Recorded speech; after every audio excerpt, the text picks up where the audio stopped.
Շնորհակալ եմ բոլորիդ մեր շատ ցանրուսաբանելու համար, ինչպես տեղյակ եք երևի գործընկերներս էլ նշեցին, Նարեկ Սամսոնյանն ու Վազգեն Սաղաթելյանը արդեն 23 օր գտնվում են անազատության մեջ եւ մենք անտիֆեյքի թիմով փորձում ենք ամեն ինչ անել, որպեսզի միջազգային կառույցները, դեսպանատները պատշաճ իրազեկված լինեն Հայաստանի Հանրապետությունում տեղի ունեցող ապօրինությունների մասին։ 23 օր ոչ միայն Նարեկ Սամսոնյանն ու Վազգեն Սաղաթելյանն են գտնվում կալանքի տակ, այլ խոչընդոտվել է անտիֆեյքի գործունեությունը, քանի որ ինչպես տեղյակ եք առգրավել էր լրատվականի ողջ տեխնիկան, մենք դրանում դիտավորություն ենք տեսնում, անտիֆեյքի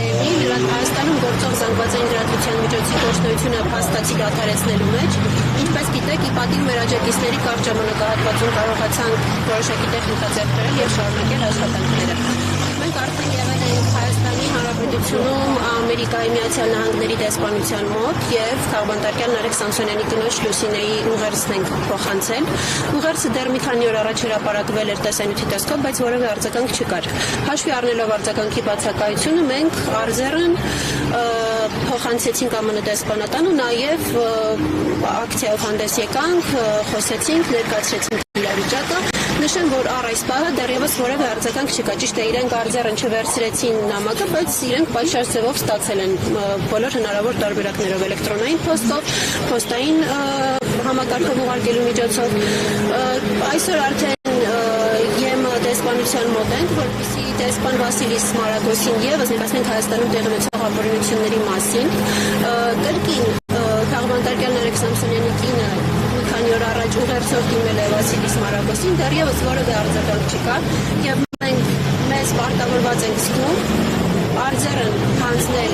նամակը եւ ինչպես նաեւ սկավառակը, որի վրա տեղադրված է տեսանյութը, որպեսզի դեսպանը անձամբ ծանոթանա, թե ինչ է առնվազն արդեն 23 օր կատարվում Հայաստանի Հանրապետությունում, որի առնչությամբ որևէ միջազգային արձագանք չկա։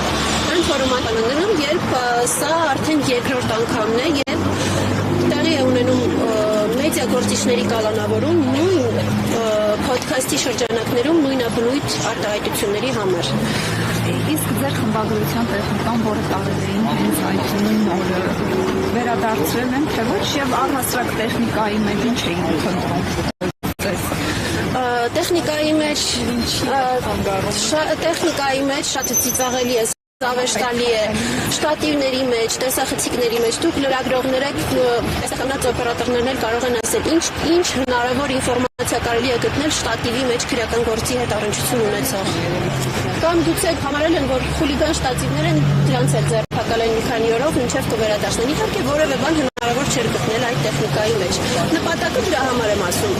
ակնհայտ է, որևէ մի մոտ կասկած չի հարուցում, որ նպատակը լրատվականի գործունեությունը խոչընդոտել է։ Ընդ որում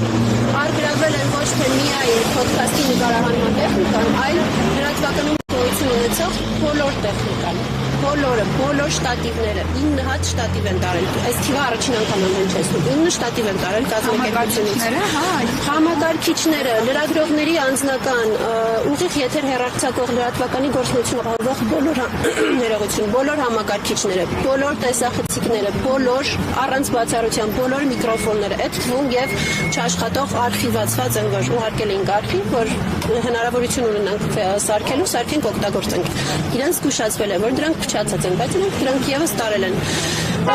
Կազմակերպության լրատվականի անվտանգությունն ապահովող տեսախցիկների DVR-ը զրկելով մեզ մեր անվտանգությանը հետևելու հնարավորությունից։ Տարբեր տեսակի կրիչները մի կողմից գուցե հավանական է, որ որևէ կրիչ կարող են բացել եւ որևէ հարյուրանք գտնեն այդ կրիչի մեջ, որպես խուլիգանության կչակերտավրիչ հանցակազմը հիմնավորող հանգամանք։ Բայց որևէ շտատիվի, որևէ տեսախցիկի, որևէ միկրոֆոնի մեջ որևէ այլ ինֆորմացիա չէր կարող հայտնաբերվել։ Տարել են լրագրողների անձնական նոթատետրեր, ինչ կարելի էր գտնել լրագրողի անձնական նոթատետրի մեջ։ Կրիչների հետ, շտատիվների հետ։ Երեք քննչական կոմիտեն մեզ վերադարձրել է տեխնիկայի մի մասը, հիմա շատ բան չեմ ուզում ասել, մենք այսօր խմբագրությամբ հանդես կգանք համապատասխան հայտարարությամբ, միայն ասեմ, որ թող չակնկալեն, որ շնորհակալ ենք լինելու, որ ապօրինի ներկազմակերպությունից մեր լրատվականից վերցված գույքի մի մասը, փոքր մասը վերադարձվել է, մենք շնորհակալ չենք լինելու, շնորհակալ չենք, որ 23 օր մեր գործունեությունը խոչընդոտվել է, շնորհակալ չենք, որ այսօրվա դրությամբ դեռևս մեր կազմակերպության, մեր լրատվականի երկու կարևոր մեդիա դեմքերը գտնվում են անհատության մեջ, որը դեպքում շնորհակալ լինել չենք կարող, եւ շնորհակալ լինել չենք կարող անգամ այն դեպքում, երբ այս քրեական գործը հանցակազմի բացակայության հիմքով կարճվի, որովհետև ի սկզբանե այս ապօրինությունը ուղղակի չպետք է տեղի ունենար։ Եվ հաշվի առնելով այս ամեն ինչը, մենք մեր խնդիրն է պարզապես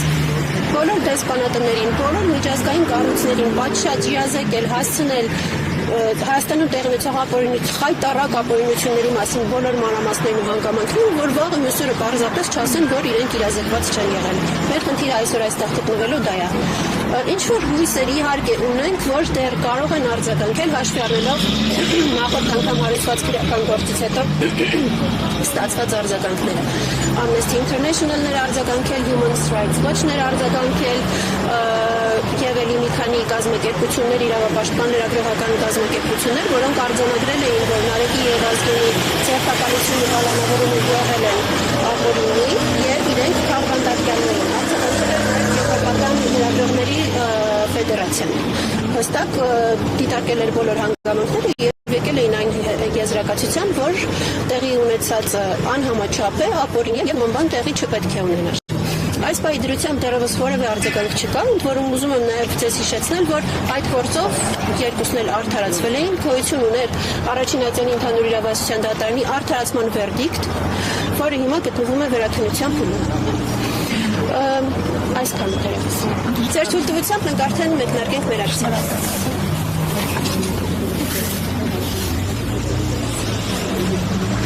160 թերմի հարգելի հետևողներ, ուրիշ միացմամբ մենք աշխատում ենք Երևանում Եվրամիության տեսլանատան շենքի մոտից, այստեղ բողոքի ակցիա